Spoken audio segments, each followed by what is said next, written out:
Welcome, everyone, to episode 87 of the Phoenix Report. I'm Jack Connor, and if you've been paying attention to my podcast, one of my recent episodes was done with this guy who I did a play with years ago, like when I was a kid. It's about 2 episodes ago. Check out the James Berkeley episode. That'll explain that whole connection. But this is another guy who was a buddy of mine when we were kids, and we had done a few plays together.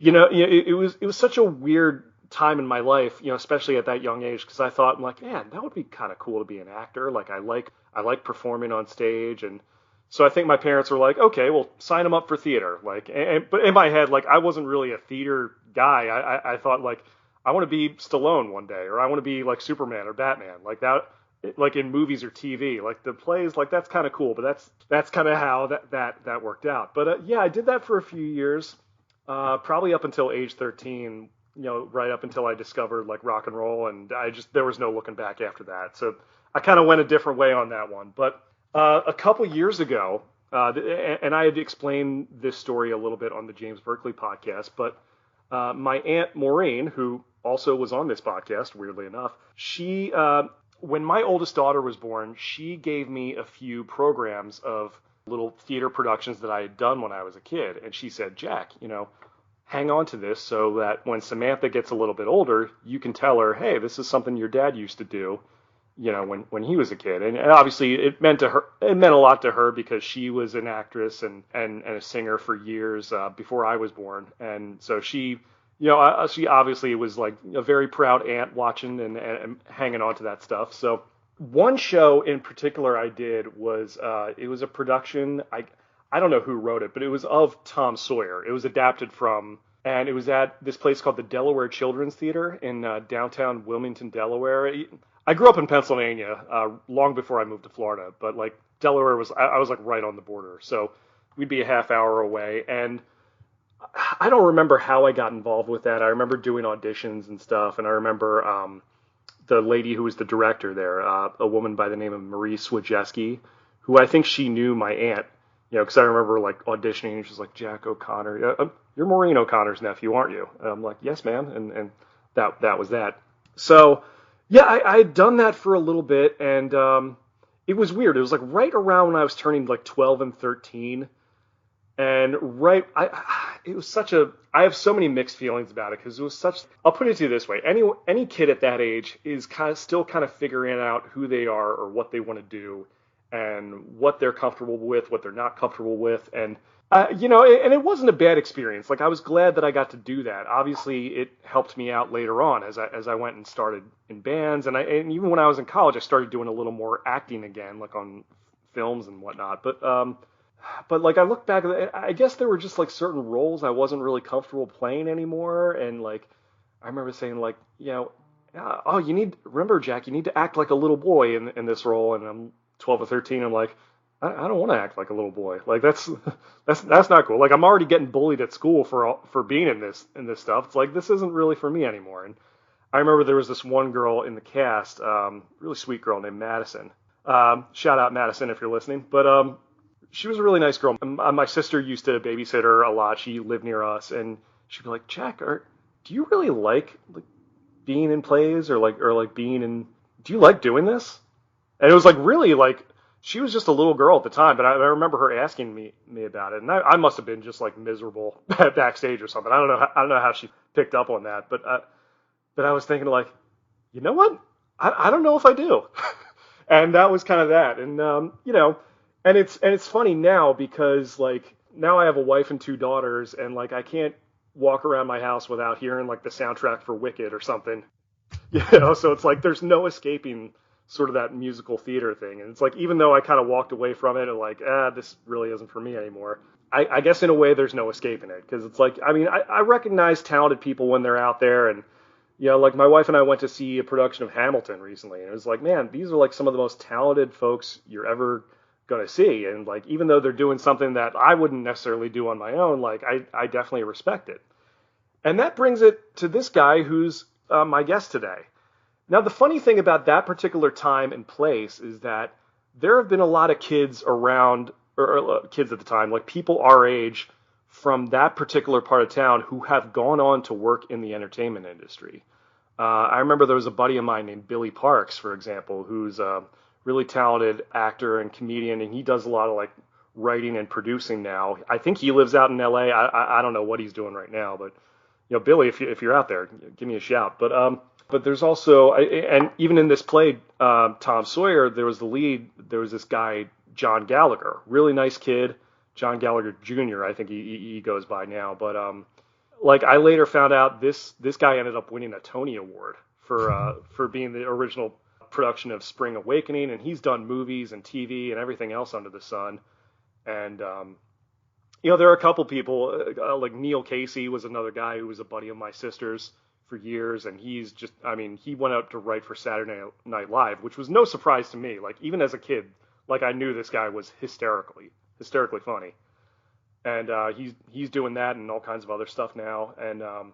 And people throw around the name Aubrey Plaza a lot, who I know that this guy knows very well. But I've never met Aubrey, but obviously she's done Parks and Rec and all kinds of movies, and is this big A-list comedic actress who's out there right now doing her thing. And it's a little wild looking back at that particular time of my life and like being around all these people who have gone on to do these things in the entertainment industry. And it's weird because it's like, look, I'll be honest, part of me is a little bit envious. Part of me is jealous because that was something I wanted to do as a kid.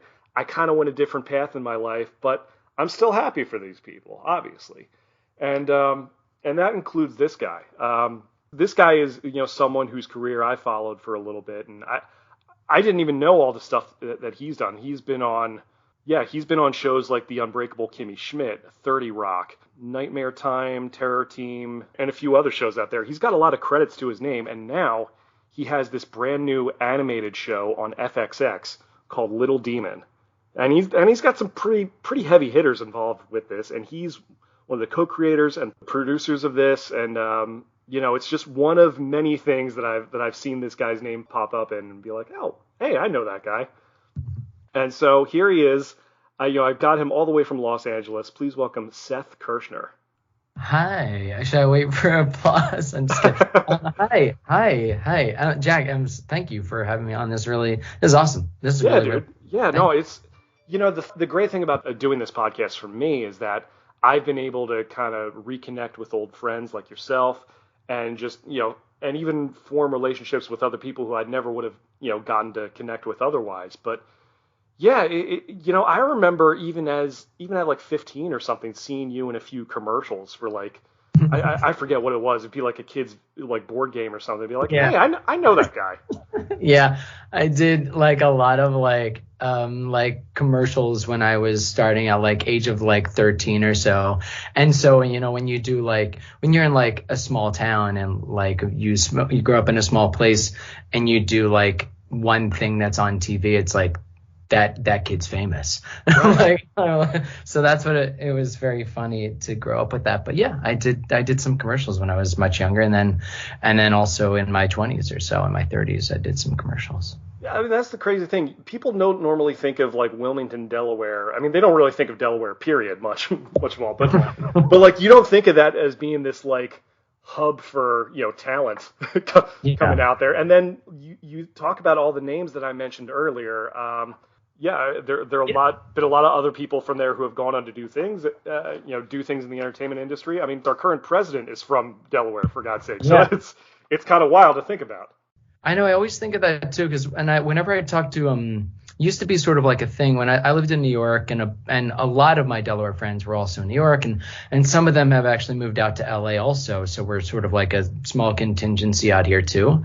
But all of my other friends that weren't from Delaware would always be like, how are all of these really talented people from the exact same pocket in this small little place? Right. But I don't know, like that's what's crazy is like still don't really understand why or how. But I mean, I feel like a lot of us have had discussions about that. Like I've even had discussions with like Aubrey about that, and with Neil about that, and my friend Heather, and also, I don't know if you know Keith Powell, but Keith Powell is also from Delaware, and he was in 30 Rock. Like that's his most like popular thing that he was in. He was twofer in 30 Rock, and he's like just killing it directing wise in a lot of TV right now. But anyway, so we would always have discussions also about like why does Delaware have this pocket of talent that has expanded and that has gone on to other things, and still don't know, but maybe it's because it's like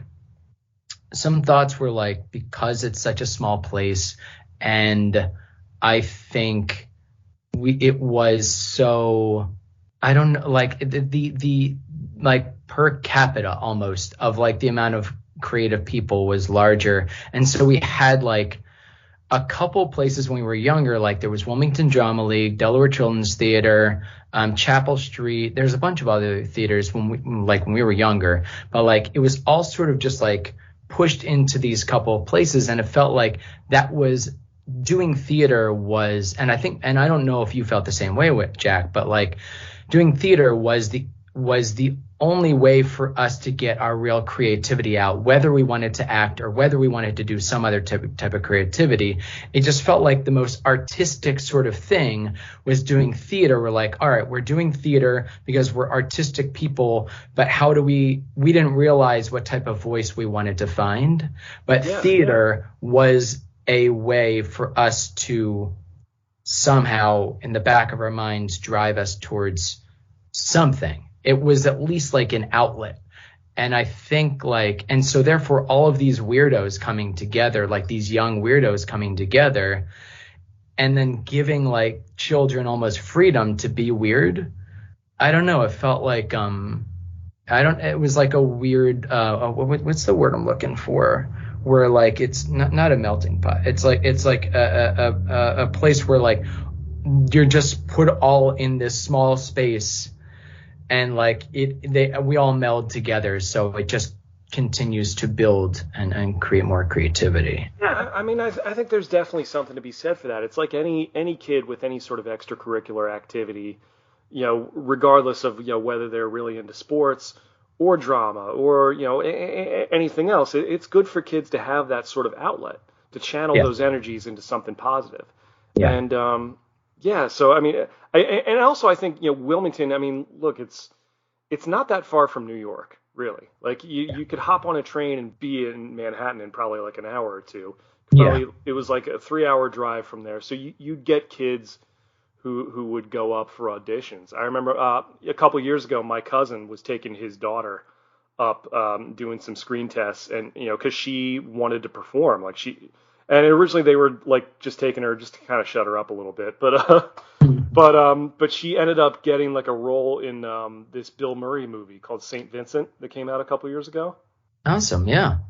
I mean that's exactly what I did when I was younger too. I luckily, like, I started off doing theater when I was 10, and someone else, Brandon Burke, I did theater with at Wilmington Drama League, and he was represented by a manager, like a professional manager. He was doing like professional acting, and like I had obviously the discussion with my parents of like if I wanted to pursue that, and I figured why not meet with her, and so luckily she brought me on, and then I started, and she was based out of Philly, and so that's another thing is that like Delaware's obviously very close to Philly. There's a lot of theater in Philly too. There's a lot of stuff like artistic stuff coming out of Philly.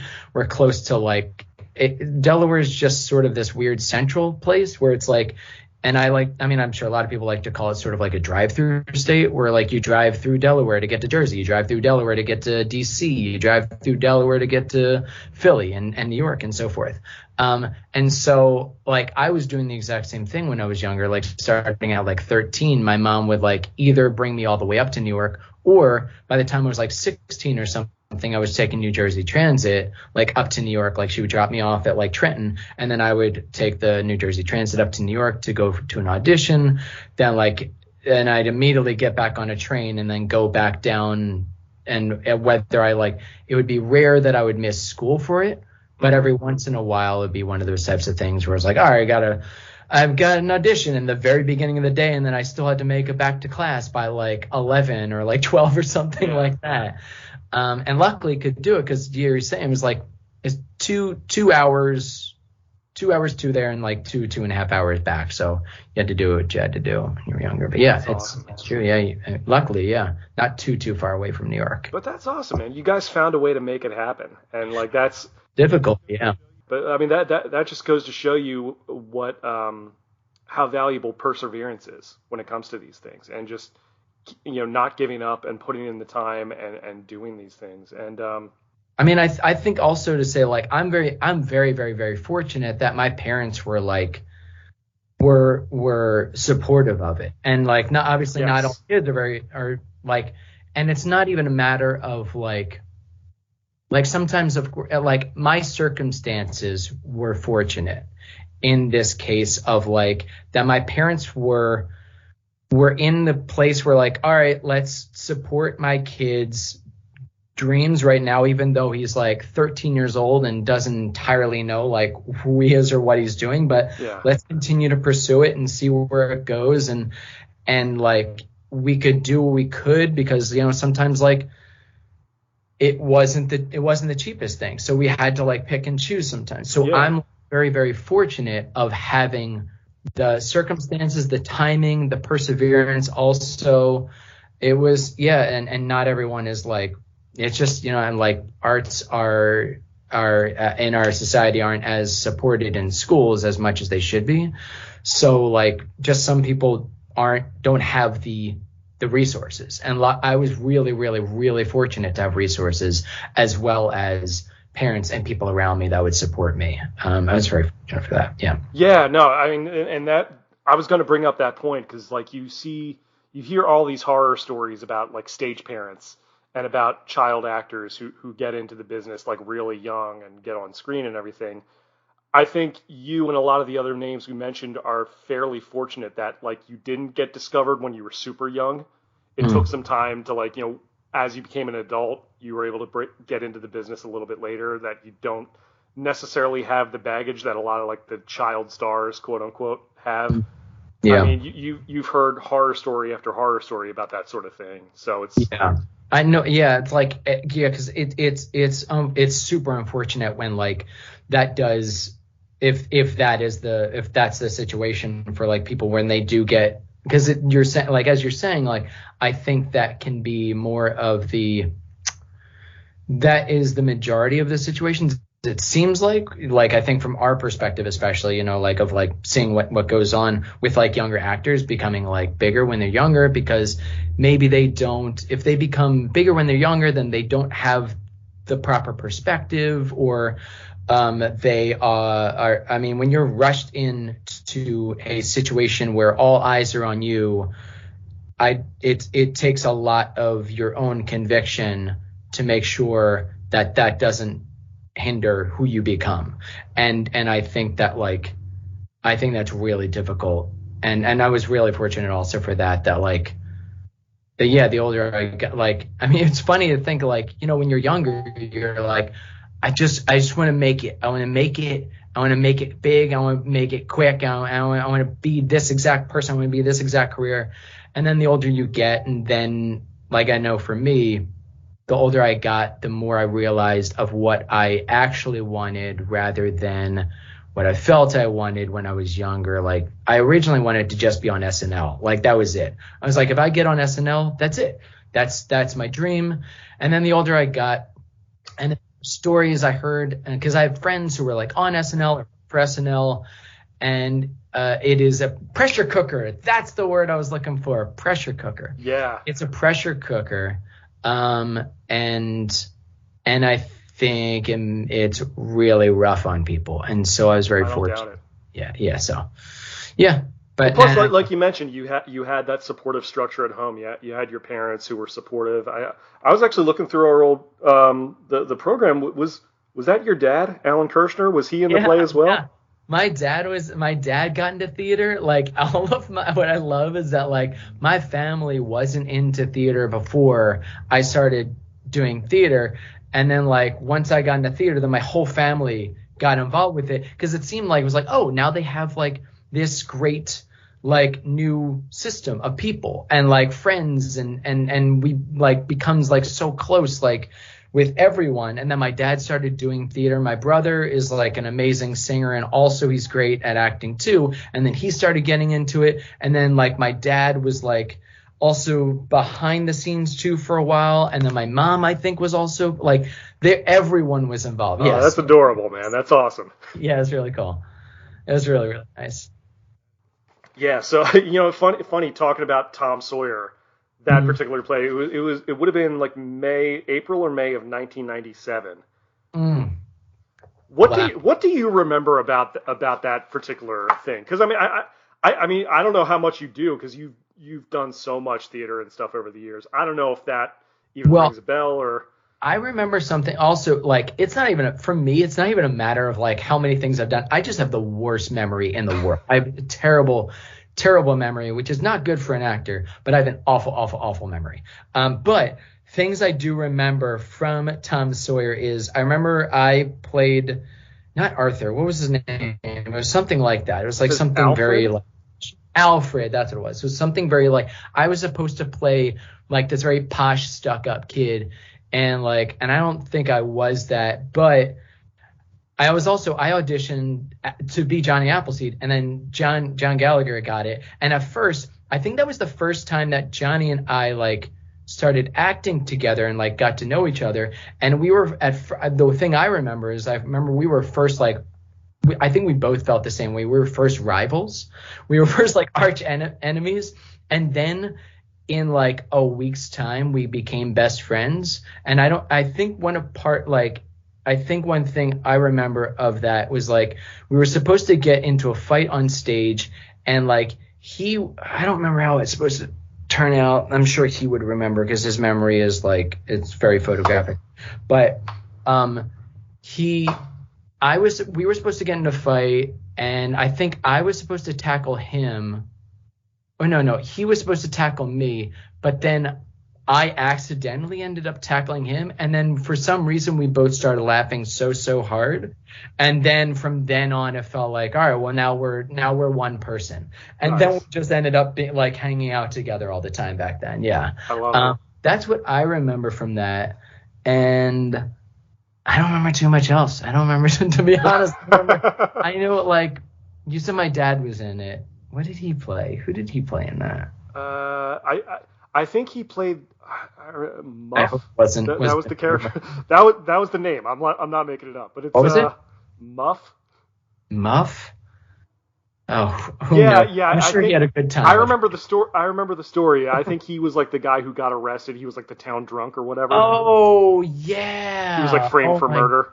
God. And you know what's so weird is like, for me at least, when I'm looking back at it, like I don't think of that as weird, but like that would be a weird thing for like a kid to see their dad act for like the first time that he's ever seen him act as like a completely different person, and then act as a drunk. But I was like, all right, well, we're just doing theater in Delaware. This is how it is. No, I mean it's you and your dad spending time together. Like that's super cool. Yeah, exactly. No, it's great. I love that. Yeah. Oh my God, I completely forgot about that. Wow. Yeah, well, I remember I would carpool there with my buddy Jesse, who was another guy in the Jesse. Henninger. Yeah, he's a great dude, by the way. Yeah. Shout out Jesse if you're listening. Yeah, it's funny when my aunt gave me that old the program. There was like an old picture of like me and Jesse like in costume, and I passed it to him on Instagram. I was like, dude, we look like the kids from Stranger Things. Look at us. He thought that was pretty funny. So yeah, I keep in touch with him still. Oh, that's awesome. I'll tell Jesse and say hey. Yeah, no, he's a good dude, and like I said, that girl Madison, she really sweet girl. She lived pretty close to me. That's awesome. I said, gosh. My sister used to babysit for her back in the day. So that's really cool. There was some Carly Shiraki was also in that. I know Carly. Yeah, was Carly in that? Get out, really? Honestly, it says her name in here. I'll be honest, and no disrespect, Carly, if you're listening, I have no memory of her. Here's the thing. She must have been just because I think she's younger than us, so she must have been a tiny little thing. So I mean, I don't know if I would have remembered her. I recently have been taught. We go back and forth every once in a while, on like Instagram or whatever. But I'm gonna message her and see if she was actually in it. I'm gonna get to the bottom of this, and I'll let you know. Yeah, I mean, it says her name, and I don't really remember. Like, I was looking at pictures of her. I was like, oh, right. Make this a huge. We should make this a big thing. We should make this. We make this a. This should be. We need like Josh Gad getting like doing the whole reunion deal. I'm gonna. Yeah, there's a conspiracy behind this thing. Right. I know. Yeah. Yeah, no, but I mean. Again, Carly, if you're listening, I'm sorry, I don't remember her at all. I don't remember her being in it, and yeah, so. But like she's younger than us, so she probably would have been just a little girl back then. She was probably 3 years old. No, I'm just kidding. I think right. she was probably 12 or something at the time, or 11 or something probably. But like I looked up her name and I found out, wow, she does a lot of like kids TV as well. She's also doing amazingly. Yeah, she does a lot of like. Mostly like children entertainment, but like it's incredible stuff that she's been doing. Yeah, she's. Well, I mean, look, I've got a 5 and a 3-year-old at home, so it's like. Yeah.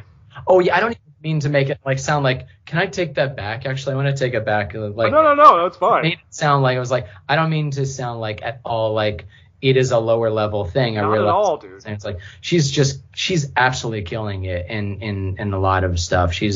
Yeah, no, she's been going hard for like a while. Like I saw a picture of like her with the Wiggles and everything, which are huge in my house, by the way. Yeah, I remember when she did the Thanksgiving Day parade also like multiple times. Like that, rad. It's just like the cherry on the top of all the things she's been doing. Yeah, it's amazing. Gotcha. So yeah, but those are the only other like names I can think of in terms of like people who were like. I was either friends with or people whose names I've recognized and so on and so forth. But yeah, how's that little trip down memory lane? And that's so weird because I feel like it really unlocks like these core memories. I'm like, oh my God, it feels like a literal lifetime ago. And it was like 25 years ago. It feels like it feels like me being like almost 40, which is terrifying to say. Of looking back on like the young teen self of me feels like both like I am that I don't know how else to explain it, but like you're looking when I think of it, I'm thinking of myself as me, but also as a completely separate entity. And I'm like, oh man, that's a different kid. That's a totally different human being. Yeah. Nuts. Yeah, I mean, I know exactly what you mean. Like, I look back at that particular time in my life, and I think, like, oh, I kind of wished I would have done a few things differently, maybe, and so on and so forth. But oh my God, when I think of half the things I did when I was like 12 or 13, I just start sweating. I'm like, why would I have done that? And there's so many things, but we've all become better people because of it. Yeah, I think so. Yeah I hope so. Yeah. Yeah. Jury's out. Depends if you ask my wife. I don't know about that. But it seems like you're doing well. You got some kids. You got a wife. I do. And job? I do. Yeah. I've got a regular day job. And I mean, I got the podcast and I still do. And I've played in bands for years. Yeah. I still do that. In fact, I'm actually, as we record this, I'm a few days away from coming out your way and playing the Whiskey. Yeah. Which is an awesome place. Yeah. That's cool. That's great. You're doing that. Yeah, that was one of those things where I knew a guy out there just through like social media and message boards, and I met this guy like 10 years ago. Then he messages me a few months ago. He's like, "Hey man, I'm working at the Whiskey A Go Go now, and would you and your band be interested in coming out? Like my birthday is coming up in December. I'm thinking about putting on a show for it. I know you guys don't normally do this, but like and keep in mind, this year, like, we've hardly done much of anything. Like, we've had guys leave, and, like, we were supposed to do a record, and, that hasn't really happened. But, like, I don't go on the road with the band or anything, or, like, tour or anything, because it's, like, I've got a job, I've got a family. That stuff is really expensive. That's tricky, yeah, exactly. That's tricky in a lot of situations, yeah. Yeah, I mean, I've done some cool things with that over the years. Have I made it in the business? No, but I've still done a lot of cool things that I'm proud of. And, but, like, if it was, like, a random venue in California, I probably wouldn't. But, like, this is the Whiskey. Like, that's some bucket list stuff right there. Exactly. I've got to do it. And that's a solid gig. That's awesome, man. You're keeping so busy. Yeah, a lot of things. Man. I'm trying to. Yeah, trying to, like I said, even as an adult, I find that I've got to do something. Like, and one of the reasons I started this podcast. Like back when I started it, my wife was like, "Do you think anyone's going to listen to that?" And like, not that she was being like negative about it, but she was asking me genuinely. And I remember saying, "I'm like, look, I don't know if anyone's going to listen to it, but like, I just want to do it." Yeah, exactly. I mean, I think that's, again, like, I think like you're bringing it back to the idea of like just an outlet. It's just an outlet to find, to be creative and be creative with other people and have discussions. And I think that's one of my favorite things in life is just like, I think everyone has it in the back of their minds of like this like instinct and want to be creative or to have creativity or to be like to express yourself in some way. It's self-expression. It's so important to like express yourself in some way artistically in like a healthy way. And I think this is such a great outlet. This is great. Yeah, why not? But hey, I kind of went off on a tangent. I'm not trying to talk about me. Let's talk about what you're doing right now. Okay. Dude, let's talk about Little Demon. Yeah, let's talk about it. Yeah. Do you want me to sort of say like what the deal with the whole thing or? Yeah, well, I mean, I had looked up and it seems like it's, you were one of the creators behind it, but it also looks like it has the same people behind Rick and Morty. Well, it has. So so I'm one of the or at least a similar animation style.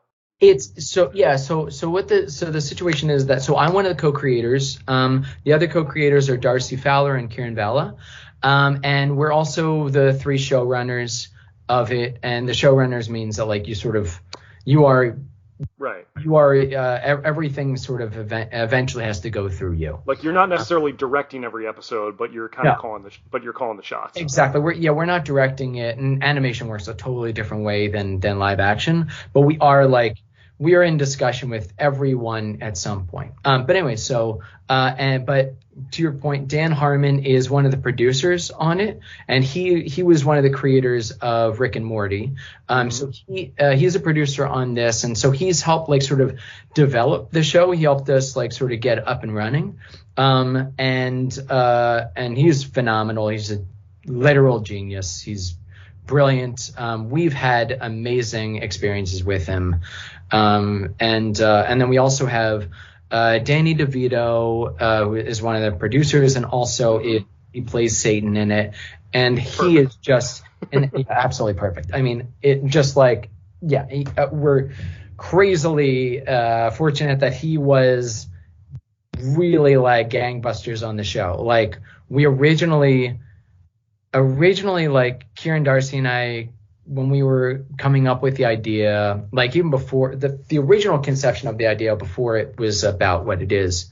Actually, how should I sort of like talk about it? I'm trying to think. Well, it's funny. We had spent all this time talking about children's theater and all this like really wholesome stuff, and now we're moving into Little Demon. Yeah. Which is not family friendly. It's not exactly. Not at all. And that's the thing is like people need to know that it's an adult animated show. Yes. It is like we're specifically called an adult animated show. It's a TV mature. This is not for young children.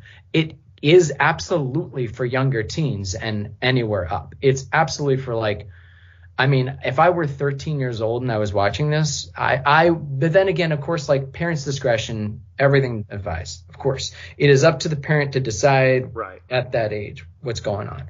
But it is not for kids. This is not like Looney Tunes. This is not like some cute Disney thing. This is like, it is a show about a family. That is at the core of it. It is about this family, this broken family. It's about a 13-year-old girl who is going through puberty. She just had her period, and she just found out that she's the Antichrist. And her mom is this badass, powerful, awesome, like sort of also broken kind of woman who is also, she's like a who am I thinking of from why can't I think of her name from Terminator? Sarah Connor. Sarah Connor. She's a Sarah Connor type. I mean, exactly. There you go. Yeah. It's right there in my name. Sarah Connor meets like Jamie Lee Curtis in Blue Steel meets a modern Wiccan woman. She is, I mean, she's just the best. So, but it's that classic story. It's a tale as old as time. So when she was younger, she met this guy who pretended to be a normal dude and turned out to be Satan. And they had actually a good relationship at the time. But she was young. She had this kid. So she's been on the run since she was like in her early 20s, like 20 or so, with this kid by herself, trying to make things work. And the Antichrist, she didn't realize she was the Antichrist until she was 13 years old when she had her period. And then now that she had her period and, now Satan knows where she is. And Satan is this sort of like weekend dad. He's just like a deadbeat dude who wants to get back into his daughter's life. But to kind of know her, but also to have his needs met. And it's and there's obviously the push and pull between the mom and the dad, and it just so happens to be about the devil and the Antichrist and this mom. Where in the world did you think about all this? Where does this come from? That originally what the idea was, we always had Aubrey in mind because I've known Aubrey for 26 years now. Right. Literally 26 years, and we grew up together and we're friends. And she's just like obviously doing ridiculously well right now, and rightfully so. She's always been really awesome. I loved Mike and Dave need wedding dates, by the way. That's great. That's such a funny one. That's a go into pull. She's just amazing. I mean, I don't know if you've watched the new season of The White Lotus, but she's just out of control, amazing in it. And also Emily the Criminal, she's just amazing. Anyway, so I'm done blowing smoke up her. She already here. I'm done with it. Anyway, she knows. Yeah, she knows. But we'd been working with her for forever, and so then the original idea for this show was it was about a woman who had a cursed womb, and she was running from the devil, going from all across the country by herself. And then we realized, let's push this a little bit forward, and maybe it's her and the child. Maybe the baby has already been born, and it's a girl, and it's this girl and a mom, and it's a 5-year-old girl and a mom, and they're running across town. They're running across country.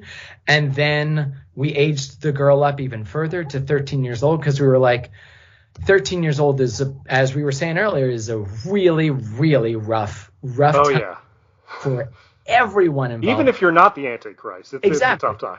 That's exactly it. And we know that it's such a rich area for this coming of age sort of stuff of it is, because middle school is the worst. It is the worst time for everyone, for kids, for parents, for teachers, for everyone, because it's just all of these hormones are going. How can I use profanity or no? Go for it. I'll put an explicit tag. Fine. Okay, I'll keep it to a minimum. But they're just going. Your hormones are going ape shit. And you're dealing with so much of yourself and with everyone else's hormones, and with your parents feeling like no one gets me, and the parents are like, I don't understand this kid. So it's like that. There's so much going on. So we were like, this feels like the absolute perfect place for us to put these characters of everyone's just trying to figure out who they are. That's essentially what it is. They're all just trying to get through life and to figure out who they are and to just find themselves, essentially. That's a lot of what the show is. It's a comedy horror. And it's a good crazy time. I saw the trailer. It was pretty wild. The thing is, the trailer is nuts. The first 3 episodes are also particularly nuts, and then it starts to and then we start to open up not just the world, but the characters really settle into themselves. It sounds like there's a real heart to it, which is nice. Exactly. Even if you're going wild and crazy, it is nice to have that emotional core to any story you're telling, to hook people in. 100%. Rather than it just being crazy town all the time. Absolutely. And that's what we've felt like for this show, is that we want to make sure that it is that it isn't just balls to the wall all the time. And again, the first 3 episodes are all right, let's just throw a lot out there. But they're still super fun and great. But but underneath it all, it is about it's really about this 13-year-old and where she's coming from and how she's trying to deal with the duality of her life, and like dealing not just with like, her dad and her mom, but like who she is on either side and all the gray areas in between. And then the same thing for the mom, whose name is Laura, played by Aubrey. And she's dealing with like who she was when she was young, and then trying to let go of that and becoming a mom, and how that's not an easy thing, and dealing with that potential resentment and regret and who she has to be and who she does and who she wants to be. And then the dad, who's just like this sort of like guy who is just out of date. He's a little out of date. He's a little like he keeps reliving the past, and he's having to come to terms with that the past wasn't working for him, so he needs to figure a way to move forward. And maybe it's through the daughter, maybe it's through the mother, but maybe it's through himself. So it's like you're saying, it's like there is heart underneath all of it, and as the season progresses, we expand more on that, and it's really cool. Yeah. Nice, man. Yeah. This is so cool, man. I'm happy for you. You're doing a lot of cool things. Thank you. Now this is on FXX. Is it also on Hulu as well? It's on Hulu. It's on Hulu. You can stream that whenever. By the time this comes out, I think it might. They're looking to get it on FX as well, not just FXX, but FX. Right. And then the first 2 episodes eventually are going to be on Freeform. But as of right now, you can stream the whole thing on Hulu. Let me think where else. Yeah, I think it's all on Hulu. Check it out. Gotcha. Now, have you got picked up for a second season yet? Not yet. It's still like it's in the middle ground. We're on the bubble, as they say. So we're really hoping that everyone checks it out and rewatches it and watches it and tells all their friends and gets their enemies to watch it too. Just trying to get everyone to watch this, because we would love to do a second season, because we think there's just like so much more to go with this, with what we have to with our story. Yeah. Dude, This is awesome. Like I'm so happy for all the things that you've been able to do over the years. Thank you. I'm psyched that you have these opportunities now, and yeah, man, continued success to you and to everyone involved with Little Demon. Thank you so much. I really, really appreciate that, man. Thank you. And you too, on everything, man. On like, you have a full family, you got a podcast, you got a band, you got a great job. You're 5 minutes away from Disney. Yeah. That alone, I'm like, all right. Don't get me wrong. If I could do some of the entertainment stuff, full time and make a living at it, I would. But I'm still happy that I'm at least able to dip my toes in it here and there whenever I can. That's awesome, man. So. Thanks once again to my old pal Seth Kirschner. Man, so great to catch up with that guy after all these years. And it's just amazing all the stuff that he's been able to do with his career. And I've seen a few episodes of Little Demon already. It's a really funny show. Keep in mind, it is not for kids, so it's got that mature rating on there for a reason. But it's a really funny show, and I'm just so proud of everything that he's been able to do. Check out Little Demon in the U.S. and Canada on FX. It was originally on FXX. It's also on Hulu as well. I think internationally in Europe, you can see the show on Disney Plus via Star.